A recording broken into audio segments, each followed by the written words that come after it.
अभी कुछ बच्चे थोड़ा सा हमें कम नजर आ जाए, बस एक आध मिनट, कुछ 1-2 मिनट रुक जाए ताकि जो और बच्चे क्लास लेना चाहते हैं वो 1-2 बच्चे और क्लास के अंदर ऐड हो जाए जल्दी से। शाबाश।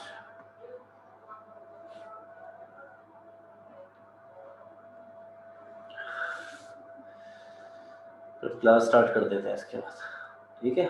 एक आध मिनट और रुक जाए बस खाली, ताकि हम क्लास को कंटिन्यू कर लें। लास्ट टाइम जो हमारा टॉपिक चल रहा था वो लिक्विड चल रहा था। लिक्विड के अंदर हमने सरफेस टेंशन और विस्कोसिटी, सरफेस टेंशन को बहुत ज़्यादा डिटेल में बता के ख़त्म कर दिया था और विस्कोसिटी भी हमने समझा दिया था। तो हमें जो आज अपनी क्लास स्टार्ट करनी है ये भी लिक्विड ही की है, और इसके अंदर हमें आपको सिखाना है कि वेपर प्रेशर क्या होता है। वेपर प्रेशर क्या होता है?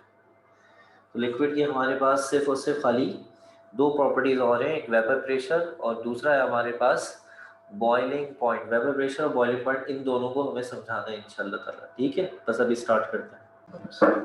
तो जो वेपर प्रेशर के बारे में बताने से पहले हम आपको एवापोरेशन के बारे में बता देते हैं थोड़ा सा कि एवापोरेशन क्या होता है। और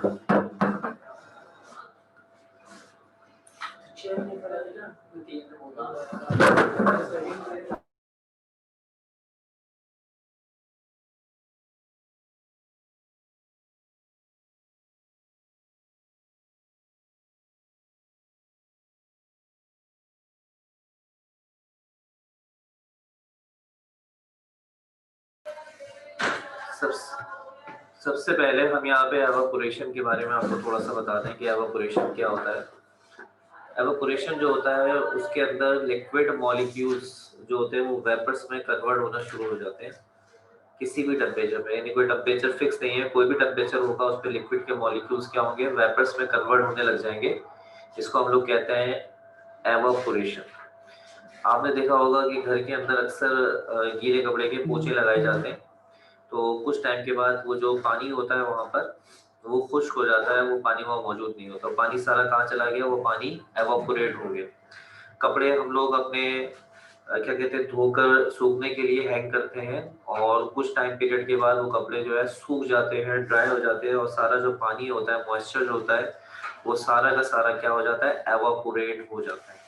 तो एवापोरेशन जो है वो बेटा याद रखें, ये खुले एटमॉस्फेयर में होता है, किसी भी टेम्परेचर पे हो सकता है, इसके लिए कोई टेम्परेचर फिक्स नहीं है। इसमें लिक्विड के जो मॉलिक्यूल्स होते हैं जो बेटा वो वेपर्स में कन्वर्ट हो जाते हैं। अब इसी से मिलता जुलता टॉपिक है जिसका नाम है वेपर प्रेशर। वेपर प्रेशर को समझिएगा कि क्या कहानी। सबसे पहले हमारे पास ये एक बंद कंटेनर है, देखें ये रहा, ये कंटेनर है, इस कंटेनर के अंदर ये भरा हुआ है पानी या कोई भी लिक्विड समझ लें, ये इसके अंदर भरा हुआ है। लेकिन जो खास बात है वो खास बात ये है कि ये कंटेनर बंद है, ये कंटेनर बंद है। अब जब ये और इसको आप किसी तरह से कोई हीट नहीं दे रहे, बस ये कंटेनर बंद है। सबसे पहले जो इसके अंदर मामला है वो क्या स्टार्ट हो जाएगा, शाबाश, एवापोरेशन। यानी इसके अंदर लिक्विड के जो मॉलिक्यूल्स हैं वो किस में कन्वर्ट होने लग जाएंगे, वेपर्स में कन्वर्ट हो जाएंगे। जो मैं आपको डॉट बना के दिखा रहा हूँ सारे, दीज आर द वेपर्स, ये वेपर्स हैं सारे के सारे, ठीक है? अब इन वेपर्स को बेटा स्केप होना है और एटमॉस्फेयर में जाना है। क्या ये एटमॉस्फेयर में जा सकेंगे, आपने चैट में बताना है। क्या ये एटमॉस्फेयर में जा सकेंगे, आपने चैट में बताना है जल्दी से, शाबाश। तो जवाब क्या है, ये चैट में बताना है आपने, और जवाब बिल्कुल दुरुस्त है, और भी बाकी बच्चे जवाब दे दीजिएगा। ये एटमॉस्फेयर में नहीं जा सकेंगे। उसका रीजन है कि इनका एटमॉस्फेयर में जाने का रास्ता तो आपने ब्लॉक कर दिया है, यहाँ से आपने बंद कर दिए। तो नतीजे में क्या होगा, ये मॉलिक्यूल्स या तो टकराकर यहीं पर इस जगह पर क्या हो जाएंगे बेटा, कंडेंस हो जाएंगे। कंडेंस का मतलब क्या होता है, दोबारा से लिक्विड फॉर्म में वापस आ जाएंगे, या बाज दफा बाउंस बैक होकर दोबारा लिक्विड में वापस चले जाएंगे, ठीक है? यानी या तो इस जगह पर टकरा कर ये क्या हो जाएंगे, कंडेंस हो जाएंगे, ठंडे हो जाएंगे, दोबारा लिक्विड फॉर्म में कन्वर्ट हो जाएंगे, जो यहाँ दिखा, ये दोबारा से लिक्विड में कन्वर्ट हो गए, ठीक है? और या हो सकता है टकराकर वापस आ जाए। लेकिन ऐसे जितने भी यहाँ पे वेपर्स हैं सबके साथ ऐसा नहीं होगा। यानी यहाँ पे फर्ज कर लें 100 के करीब वेपर्स गए, और 100 के करीब वेपर्स में से आप ये फर्ज कर लें जो 60 वेपर्स है वो दोबारा से लिक्विड के अंदर कन्वर्ट हो गए, कंडेंस हो गए, कंडेंस टकरा के पलट आए, यहाँ पे कंडेंस हो गए, लिक्विड में दोबारा से वापस चले गए। लेकिन 40 वेपर्स अभी भी ऐसे यहाँ मौजूद होंगे जो इधर उधर भटक रहे होंगे, लेकिन वो लिक्विड में कन्वर्ट नहीं हुए। तो हम यहाँ पे बोलेंगे यहाँ दो प्रोसेस एक साथ चल रहे हैं। एक का नाम है एवापोरेशन, यानी लिक्विड के मॉलिक्यूल्स का वेपर्स में कन्वर्ट होना, और साथ ही साथ में प्लस एक और प्रोसेस चल रहा है जिसको हम बोलेंगे कंडेंसेशन। कंडेंसेशन का मतलब होता है बेटा वेपर्स का दोबारा से लिक्विड में कन्वर्ट होना। इस तरह ये सिलसिला जारी सारी रहेगा, जारी सही रहेगा, और यहाँ वेपर्स बनते रहेंगे, लिक्विड में कन्वर्ट दोबारा से होते रहेंगे, यानी एवापोरेशन कंडेंसेशन होती रहेगी। लेकिन तादाद जो है वो एक जैसी नहीं होगी, यानी जो वेपर्स बचेंगे वो तादाद अलग होगी और जो कंडेंस हो रहे होंगे तादाद अलग होगी। लेकिन एक ऐसा वक्त आएगा, एक ऐसा वक्त आएगा जब यहाँ पर जो मौजूद वेपर्स होंगे वो वेपर्स जो के कंडेंस होके दोबारा क्या बन चुके हैं, लिक्विड, उन सब की तादाद बराबर हो जाएगी। इसको हम कहते हैं इक्विलिब्रियम स्टेट। और इस इक्विलिब्रियम स्टेट पर दो चीजें एक साथ बराबर हो जाती हैं, द रेट ऑफ एवापोरेशन, यानी एवापोरेशन होने का जो अमल हो रहा है वो, and the rate of condensation, यानी दोबारा से वेपर्स बनने का जो सिलसिला, सॉरी दोबारा से लिक्विड में कन्वर्ट होने का जो सिलसिला है वो, ये दोनों बराबर हो जाएंगे। बस उसी वक्त जो वेपर्स यहाँ पर होंगे वो लिक्विड की सरफेस के ऊपर क्या एक्सर्ट कर रहे होंगे, शाबाश, प्रेशर लगा रहे होंगे। बस उसी प्रेशर को बेटा एक्चुअली क्या नाम दिया गया है, वेपर प्रेशर का नाम दिया गया। सही है। ये कुकर जो कुकर के अंदर जो होता है वो वेपर प्रेशर नहीं, बॉइलिंग पॉइंट से होगा, लेकिन होगा ये वाला सेम ही वाला। वो तो गैस भी जमा करते हैं। हाँ बिल्कुल करते हैं उसके अंदर, लेकिन उसके अंदर बॉइलिंग पॉइंट से भी समझाऊंगा, वो वाला समझ में आएगा आपको, ठीक है, बिल्कुल सही वाली है। हाँ भाई ओके करें, यहाँ तक डेफिनेशन समझ में आ गई। वेपर प्रेशर क्या होता है, ये वो प्रेशर होता है जो लिक्विड के मॉलिक्यूल्स, सॉरी ये वो प्रेशर होता है जो वेपर्स जो होता है वो लिक्विड की अपर लेयर के ऊपर लगाते हैं उस वक्त जब रेट ऑफ एवापोरेशन बराबर हो जाता है रेट ऑफ कंडेंसेशन, यानी इक्विलिब्रियम स्टेट के ऊपर ये प्रेशर अप्लाई किया जाता है। ठीक है, इसको नाम दिया है वेपर प्रेशर। ये एक मखसूस टेम्परेचर पे होता है। सब बच्चे ओके कर दें, शाबाश। 2-3 बच्चे नहीं, सब बच्चे जितने भी क्लास ले रहे हैं सब ओके कर दें। अब इसकी हम एक डेफिनेशन बना के लिख देते हैं। द प्रेशर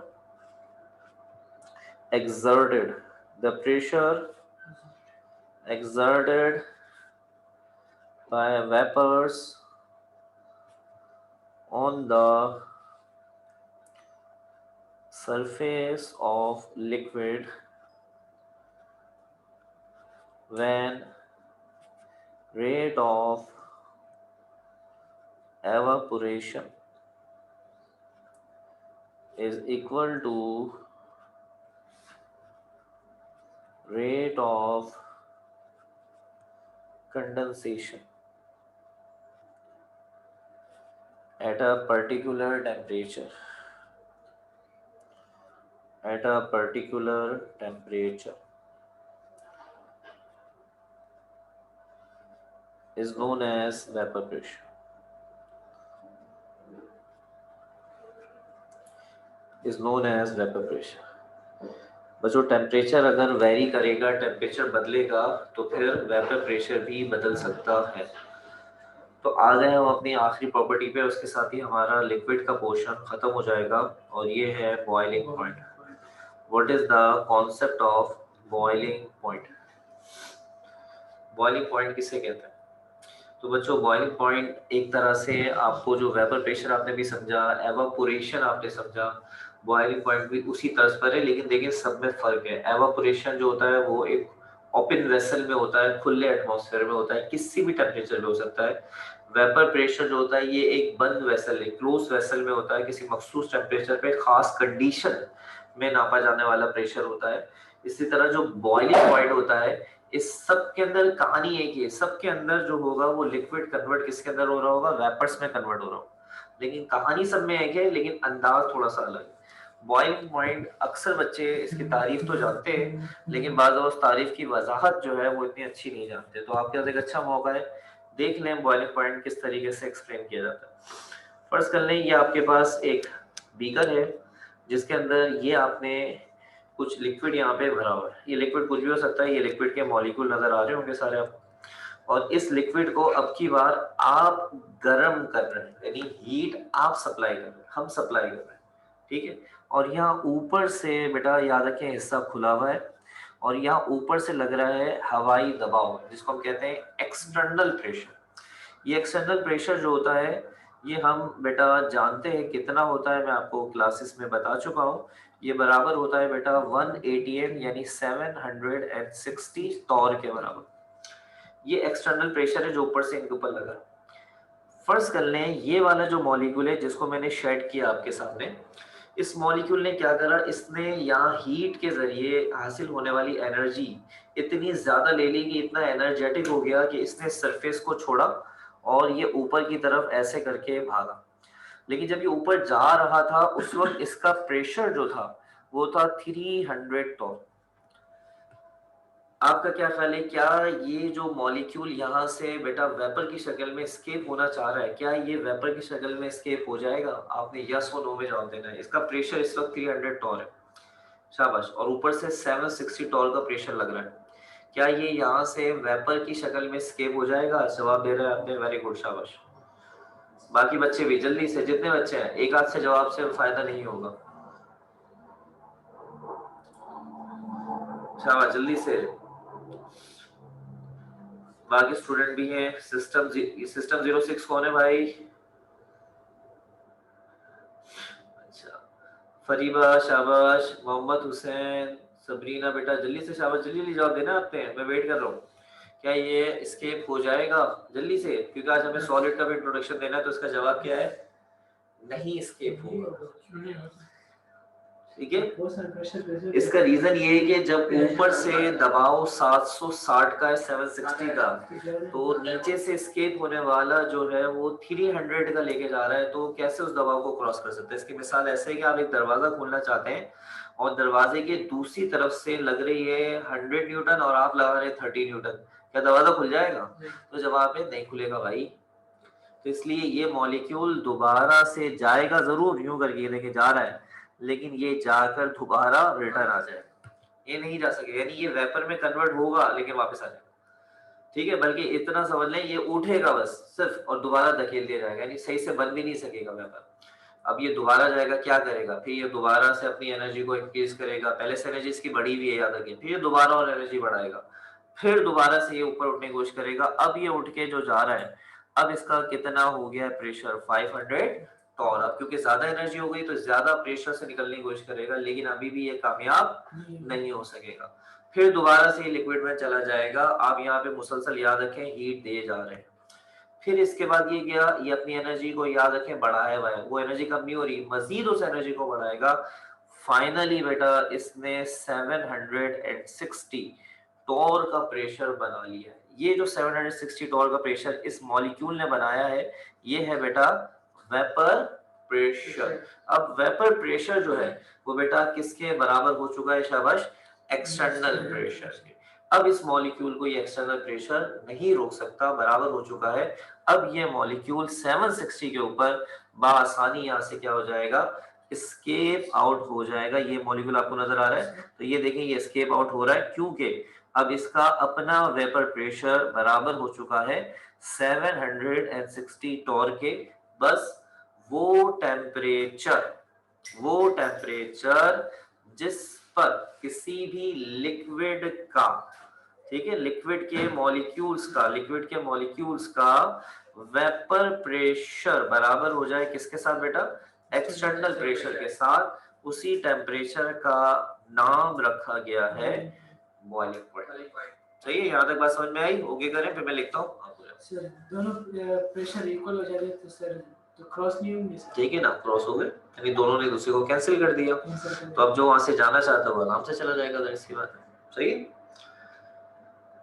तो बच्चों ये डेफिनेशन बाज़ दफा अक्सर बच्चों को पता तो होती है, लेकिन वो बाज़ दफा इसको सही तरीके से ना दिमाग में बिठा पा रहे थे ना सबके। बहुत आसान सा है। और क्या मामला है इसके अंदर? द टेम्परेचर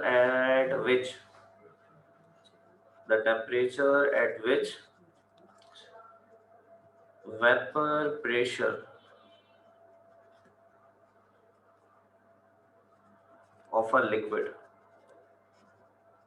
लिक्विड का होता है, हमेशा याद रखें वेपर प्रेशर लिक्विड का होता है। The vapour pressure of a liquid become equal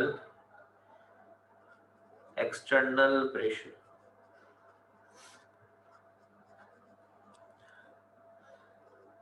is known as boiling point। तो बॉइलिंग पॉइंट की तारीफ तो बहुत ज़्यादा आसान होने वाली है। और याद रखें बॉइलिंग पॉइंट जो होता है ये डायरेक्टली प्रोपोर्शनल होता है।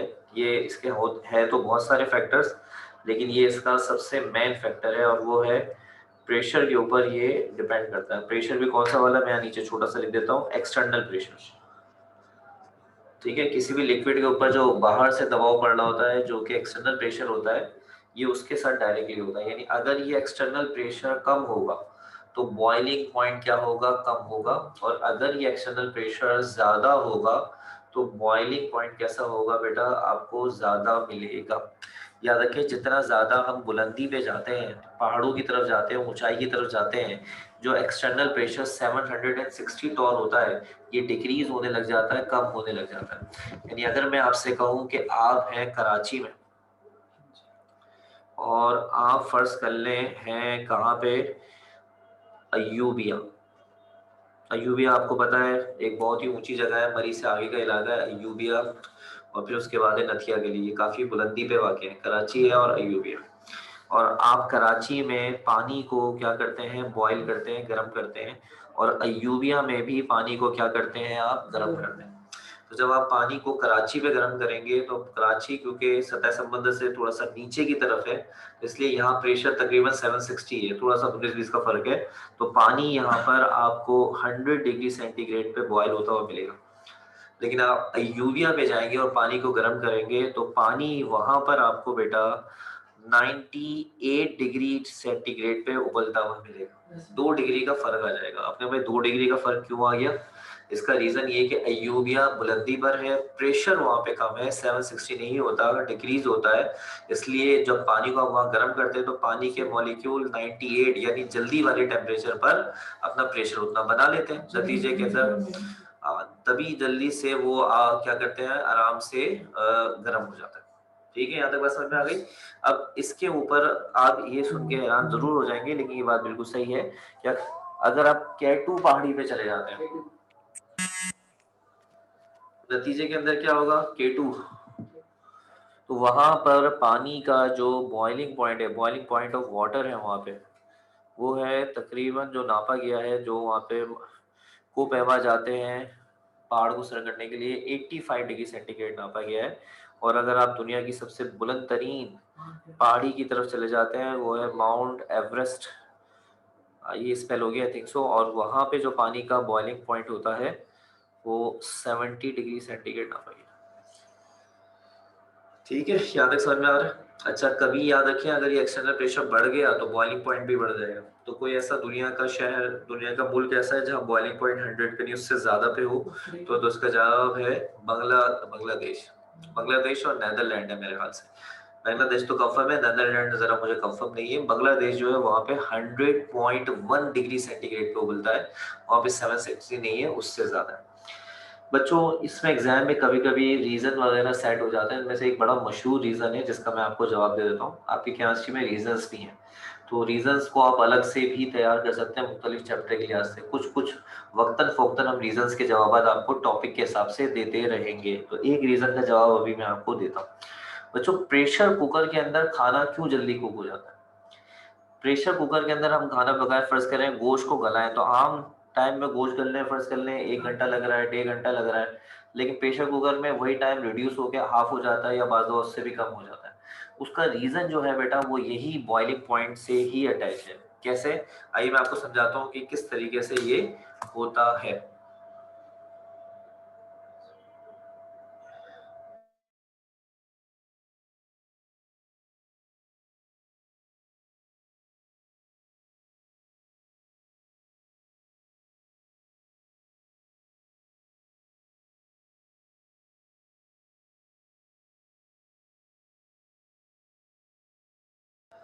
फर्ज कर लें आपने प्रेशर कुकर लिया और प्रेशर कुकर के अंदर आपने बेटा क्या करा, गोश्त डाला, तो गोश्त के साथ पानी भी तो डालेंगे ना।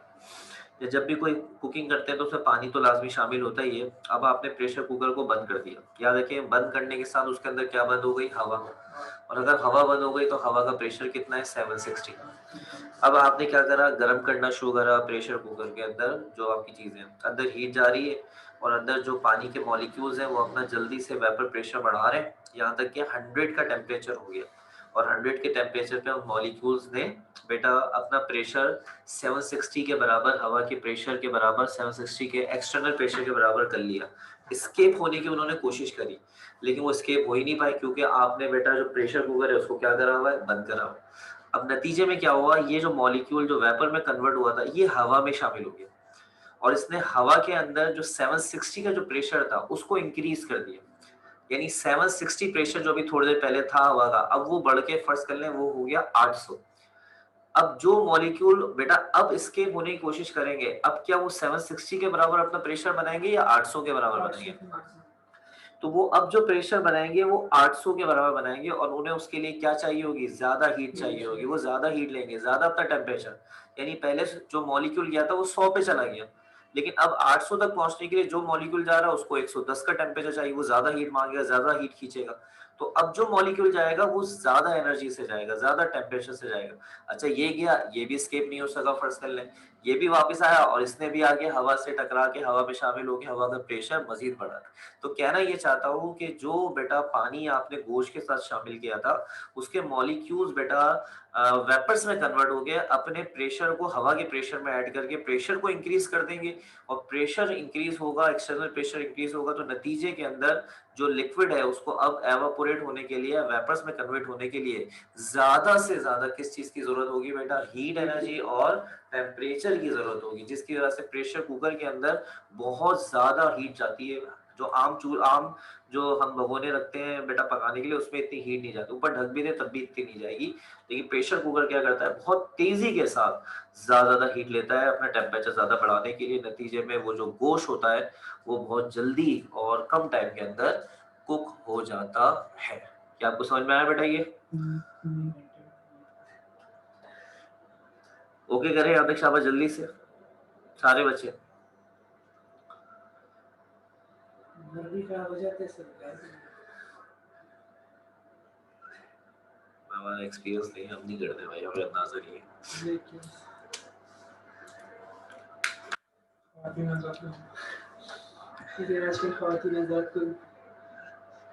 जो इसके साथ ही हमारा लिक्विड का पोर्शन खत्म हो चुका है। मैं तमाम बच्चों से बहुत दिल की गहराई से दरख्वास्त करूंगा कि लिक्विड के पोर्शन को बिल्कुल लिफ्ट ना कराएं आप, और इसमें से सिर्फ दो ही टॉपिक ऐसे हैं जिनको आप अहमियत दें। एक का नाम है सरफेस टेंशन और दूसरे का नाम है विस्कोसिटी। बस आप 10 इयर्स का मुताला करें, मैं आपको मशवरा दे रहा हूँ, 10 इयर्स का मुताला करें, आपको लिक्विड के पोर्शन में रीजन ज्यादातर मिल जाएंगे, बाकी इतना ज्यादा कुछ नहीं मिलेगा। चैप्टर 2 में से गैस में से ही हमें नजर आ जाता है लिक्विड और सॉलिड में। अब सॉलिड में आपको पढ़ाना शुरू कर रहा हूँ, इसमें से कुछ मखसूस चीजें हैं जो बस इंपॉर्टेंट होती है, बाकी आप सब पढ़ लें और मजीद मामला देख लेंगे। जी तबीयत अल्लाह का शुक्र है बेहतर ही की जानिब है, और इंशाल्लाह बेहतर है, काफ़ी अल्लाह का शुक्र है और बेहतर हो जाएगी। हम अब यहाँ से आगे बढ़ रहे हैं और अपनी आखिरी स्टेट की तरफ बढ़ रहे हैं, और इस स्टेट का नाम है सॉलिड स्टेट। सॉलिड स्टेट को हम पूरी कोशिश लगाएंगे, जोर लगाएंगे कि ये आने वाली वीक में लाजमी इख्तिताम पजीर हो जाए, बस इससे ज़्यादा नहीं। जितनी लिफ्ट करानी थी चैप्टर 2 के अंदर इनको हमने करा दी, बस अब इनको एंड करना है। तो डेफिनेशन लिखेंगे क्या होगी, सॉलिड स्टेट मैटर की वो स्टेट होती है जिसके अंदर क्या होता है, जिसकी फिक्स्ड होती है शेप, और इसका फिक्स क्या होता है, वॉल्यूम भी फिक्स होता है। ये किसी भी मैटर के स्टेट में दोनों बातें फिक्स नहीं हुई थी। अगर आप गैस की बात करें तो ना उसका शेप फिक्स होता है ना वॉल्यूम, अगर आप लिक्विड की बात करें तो उसका वॉल्यूम तो फिक्स होता है, शेप फिक्स नहीं होती। लेकिन अगर आप सॉलिड की बात करते हैं तो वो जिस शेप में आपको नजर आ रहा है, जिस वॉल्यूम में नजर आ रहा है, उसको अगर आप किसी और चीज में भी डाल देंगे तो उसका शेप वही रहेगा, वॉल्यूम वही रहेगा। इसको हम कहते हैं सॉलिड स्टेट।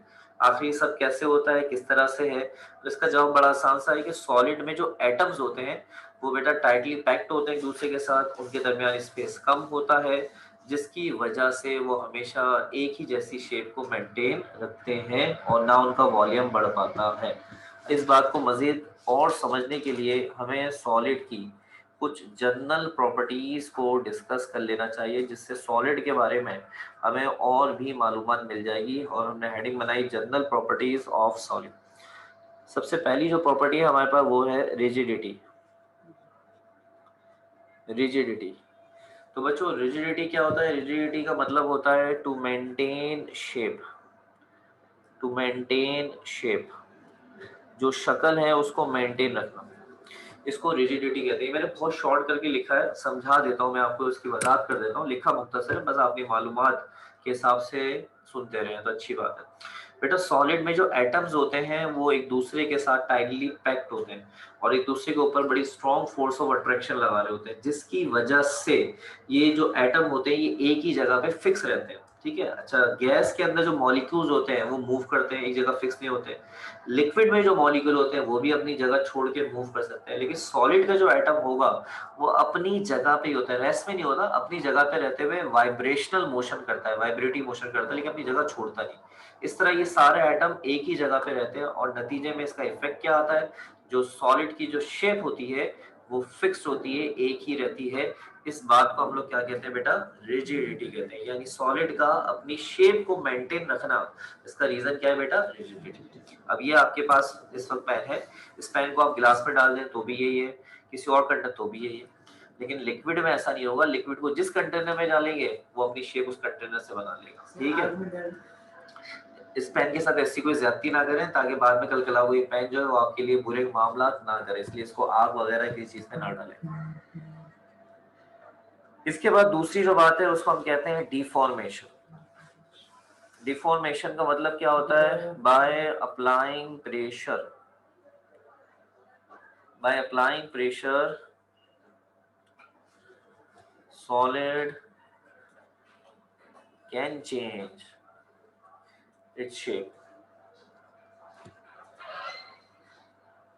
बच्चों प्रेशर अप्लाई करेंगे तो जाहिर सी बात है सॉलिड जो है अपनी शक्ल बदलेगा, अपनी शेप बदल लेगा। ये तो कोई भी आप करें, अगर किसी से भी आप बदतमीजी करेंगे तो जाहिर सी बात है ऐसा तो होगा। तो सॉलिड जो है बेचारा, अगर आप उसके साथ कोई फोर्स नहीं लगा रहे, कोई प्रेशर अप्लाई नहीं कर रहे जबरदस्त किस्म का, तो अपनी शेप को मेंटेन रखता है। लेकिन अगर आप उसके ऊपर प्रेशर अप्लाई करेंगे तो ये सॉलिड अपनी क्या करेगा? शेप बदलेगा। और ये एक बहुत अच्छी प्रॉपर्टी है, क्योंकि अगर ये प्रॉपर्टी सॉलिड के अंदर ना होती तो आज हम जो सॉलिड से मुख्तलिफ तरह की चीजें कास्ट करते हैं, बनाते हैं, वो हम नहीं बना सकते। हम इसी प्रॉपर्टी की वजह से मुख्तलिफ तरह के प्लास्टिक्स को अलग अलग तरीके से डिजाइन कर लेते हैं। हम इसी की बेस पे मेटल्स को बेटा शीट्स में कन्वर्ट करते हैं, वायर्स में कन्वर्ट करते हैं। फिर जब मुख्तलिफ तरह की शीट बनती है, इनसे दरवाजे बन जाते हैं, मुख्तलिफ तरह की चीजें बनती है। ये सब इसी वजह से पॉसिबल हो रहा है, क्योंकि आप प्रेशर के जरिए बेटा सॉलिड को क्या करते हैं? उसकी शेप को डिफॉर्म करते हैं, डिफरेंट दूसरे अंदाज में कन्वर्ट करते हैं। इसको कहते हैं डिफॉर्मेशन। बोले यहाँ तक क्लियर हो गया? लेकिन ये सिर्फ प्रेशर अप्लाई करने से होता है। ओके करते जाइएगा जल्दी से, हमारे पास टाइम बहुत कम रह गया है, तो हम जल्दी से इसकी जो जनरल प्रॉपर्टीज है उनको खत्म करना चाहते हैं। तो इसके बाद हमारे पास जो इसकी तीसरी प्रॉपर्टी, ये पहली प्रॉपर्टी थी हमारी, इसको नंबर डाल देता हूँ, ये पहली थी, ये दूसरी थी, ये तीसरी थी, और ये है हमारे पास तीसरी है, ये expansion and compression. Expansion and compression, तो इसका जो रेट ऑफ एक्सपेंशन है एंड कॉम्प्रेशन है वो बहुत ज्यादा लो है। Expansion and compression is very low, sorry, is very low. इस बात को समझे कि ये क्या लिखा हुआ है। देखिए आप किसी भी चीज को समझ सकते हैं जब उसको आप किसी दूसरी चीज के साथ क्या करते हैं? मवाजना करते हैं। मवाजना करने से चीजें अच्छी समझ में आ जाती हैं। अगर आप किसी सॉलिड को कंप्रेस करना चाहते हैं, यानी उसको दबाना चाहते हैं उसको और मजीद, तो उसके लिए इस बात की शर्त होनी चाहिए कि सॉलिड के अंदर जगह होनी चाहिए, एटम्स के अंदर जगह होनी चाहिए। लेकिन ये बात मैं आपको पहले ही बता चुका हूँ, सॉलिड के अंदर जो एटम्स होते हैं वो टाइटली पैक्ड होते हैं, एक दूसरे के अंदर होते हैं, तो वो एक दूसरे के अंदर ठुस सकते हैं, यानी एक दूसरे के अंदर इस तरह से जा सकते हैं, लेकिन ज्यादा स्पेस नहीं होता, ना होने के बराबर। इसलिए अगर आप किसी लिक्विड को कंप्रेस करने की कोशिश करेंगे, पहली बात है वो होगा नहीं, और होगा तो बहुत ही कम होगा। और अगर आपने कुछ ज्यादा ही प्रेशर अप्लाई कर दिया तो वो नतीजे में क्या हो जाएगा बेटा? डिस्टॉर्ट हो जाएगा, तबाह हो जाएगा, खराब हो जाएगा, ब्रेक हो जाएगा, ठीक है। लेकिन आप उसको कॉम्प्रेस नहीं कर सकते। फॉर्म मुख्तलिफ ऐसे सॉलिड, लेकिन वो अपनी शेप में रहता है, ऐसी बात है। मतलब छोटा थोड़ी कर देते हैं दबा के उसमें, वो तो अपनी शेप में रहता है। ठीक है, मैं आपको देता हूँ प्लास्टिक का ये हैंडल, ये वाला, इसको कॉम्प्रेस करके छोटा कर। दूसरा, हमारे पास जो है ना लिक्विड को एक्सपेंड करने की बात है, तो बच्चों फिर इसके अंदर वही वाली बात है। असल में सॉलिड के जो एटम्स होते हैं इनका आपस में एक दूसरे के साथ जो लिंक होता है ना बड़ा स्ट्रांग होता है, और अगर हम इसे गर्म करते हैं और गर्म करके एक्सपेंड करना चाहते हैं तो ये एटम्स क्योंकि एक दूसरे से बहुत ज्यादा बेहतरीन तरीके से जुड़े हुए होते हैं और बहुत ज्यादा फोर्स और अट्रैक्शन लगा रहे होते हैं, इसलिए ये एक दूसरे से अलग इतनी आसानी से नहीं हो पाते, और बहुत ही कम बेटा इनके दरमियान क्या बढ़ता है, स्पेस बढ़ता है। यानी अगर ये मैं उंगलियों से दिखाऊं, ये एटम्स के दरमियान का स्पेस है, आपने गर्म करा तो ये स्पेस ऐसे करके थोड़ा सा कम बढ़ेगा, ज्यादा नहीं। यानी ये ना होने के बराबर इसमें एक्सपेंशन आता है, ज्यादा नहीं होता, ये बहुत ही कम ही एक्सपेंशन होता है एज कम्पेयर टू अगर आप लिक्विड की बात करें, गैस की बात करें, तो बेटा गैसेस में तो बहुत ज्यादा एक्सपेंशन आ सकता है क्योंकि उसके अंदर बहुत स्पेस होता है, कंप्रेशन भी बहुत अच्छा कर सकते हैं, बहुत स्पेस है। और लिक्विड की बात करें तो as compare to solid, liquid का एक्सपेंशन और कंप्रेशन सॉलिड के मुकाबले में थोड़ा सा बेहतर है। सबसे बुरा एक्सपेंशन कंप्रेशन सॉलिड का। सब बातें समझ में आ रही है यहाँ तक? इसके बाद हम अपने लेक्चर को एंड की तरफ लेके जा रहे हैं, हमारा टाइम बहुत खत्म तकरीबन हो चुका है, तो जल्दी से अपनी चौथी प्रॉपर्टी की तरफ चलते हैं। चौथी जो हमारी प्रॉपर्टी है उसका नाम है बेटा सब्लिमेशन, ओ सॉरी डिफ्यूजन। ठीक है, डिफ्यूजन का मतलब इंटरमिक्स करना। सॉलिड के एटम्स में क्योंकि जगह ही नहीं होती है आपस में, तो इसलिए डिफ्यूज ही नहीं हो सकते। लिक्विड के अंदर जगह होती है थोड़ी बहुत, तो लिक्विड थोड़ा बहुत डिफ्यूज हो जाते हैं। गैसेस में बिल्कुल बहुत ज्यादा जगह होती है, तो गैसेस सबसे अच्छा डिफ्यूज हो सकती है। तो हम यहाँ पे क्या लिखेंगे, सॉलिड्स डू नॉट, देखिए वाज़ेह अंदाज में लिख दिया क्या, do not diffuse with each other. ठीक है, हो ही नहीं सकते क्योंकि उसका रीजन क्या है, जगह ही नहीं है, तो कहां से हो जाएंगे भाई। सही है, डिफ्यूज विद ईच अदर। पांचवा पॉइंट, और ये आखिरी पॉइंट है, छठा पॉइंट भी है लेकिन वो छठे पॉइंट की आगे चल के डेफिनेशन की शक्ल में आएगा, तब वहां बता देंगे। भाई इसके ऊपर लेक्चर एंड करेंगे। सब्लिमेशन, सब्लिमेशन क्या होता है, सॉलिड जो होता है उसको हीट करें अगर आप, तो ये डायरेक्ट कन्वर्ट हो जाता है किसके अंदर, वेपर्स में कन्वर्ट हो जाता है, गैस में कन्वर्ट हो जाता है। सॉलिड को हीट करें तो वो डायरेक्ट वेपर्स के अंदर और गैस के अंदर कन्वर्ट हो जाता है। इस प्रोसेस को सब्लिमेशन कहते हैं।